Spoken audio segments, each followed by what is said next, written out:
What's going on, guys? It's Jan and I'm here with my dad. We're working on Heyamola.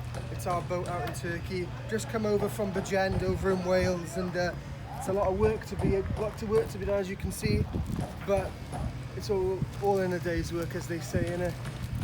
But we've just taken off all the tents which would otherwise protect the boat from winter weather during the off season, but now we've all got it laid out on the ground here, just about to fold it all up, and yeah, it's been a good day, a lot of hard work. Nice to see you in the next video, guys.